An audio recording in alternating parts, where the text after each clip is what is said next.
We are on Sanhedrin, Perek Zayin Mishnah Dalet. So we've learned now what are the four types of mita, of execution.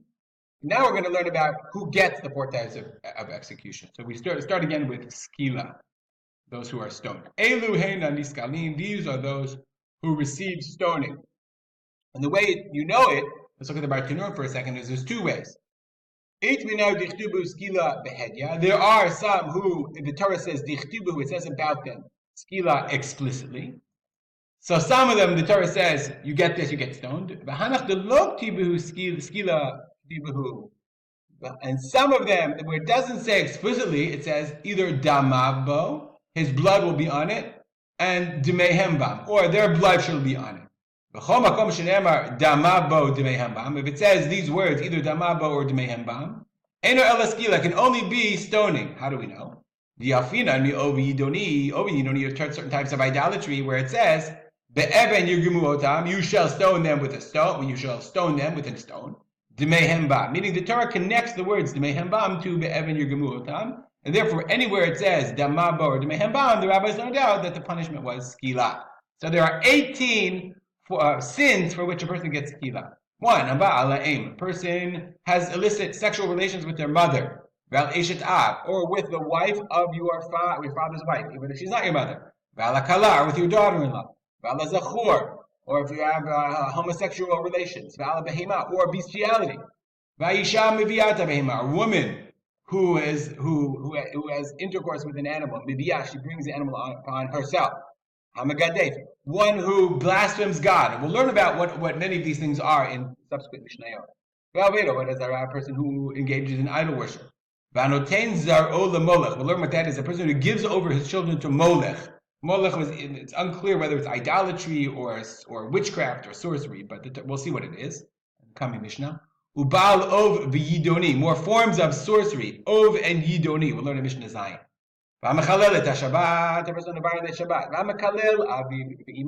Person who curses his mother or father.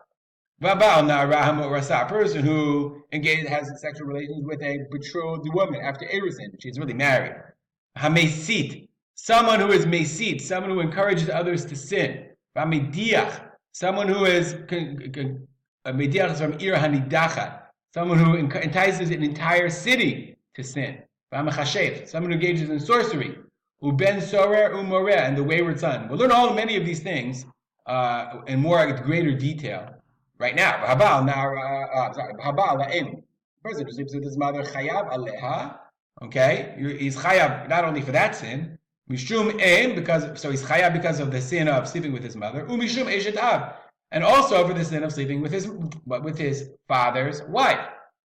Now, I don't know why, but maybe is it possible that if his father's wife was never his mother is not his father's wife? But I assume you could be chayiv generally for both. Now, why is this relevant? One, if you get skila for one, you get skila for both. So the answer is that this is talking about if you did a bishogeg.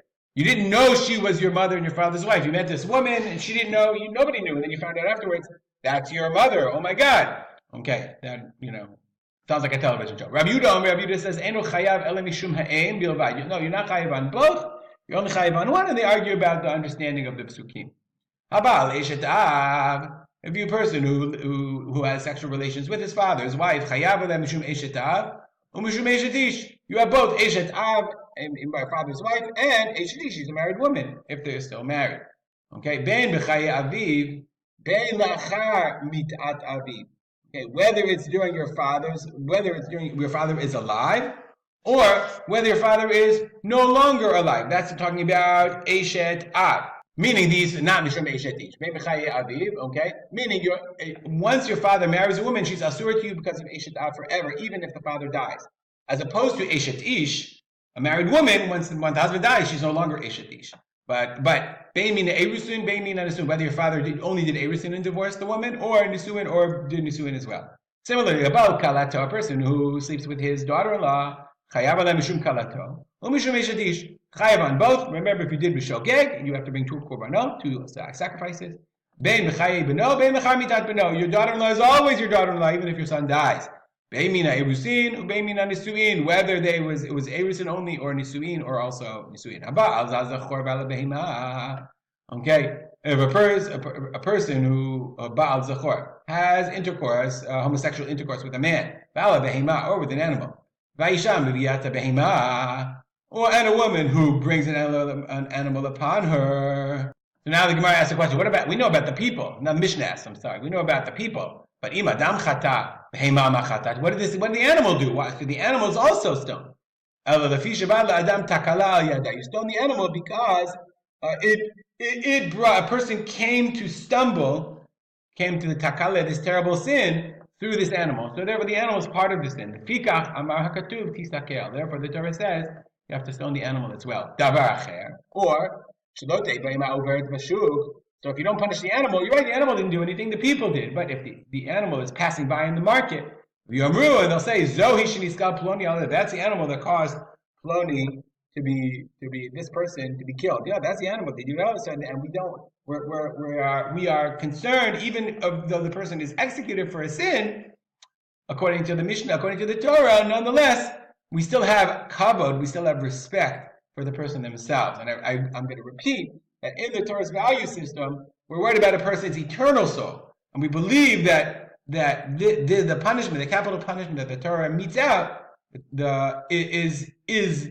brings an atonement, brings a level of atonement for the person.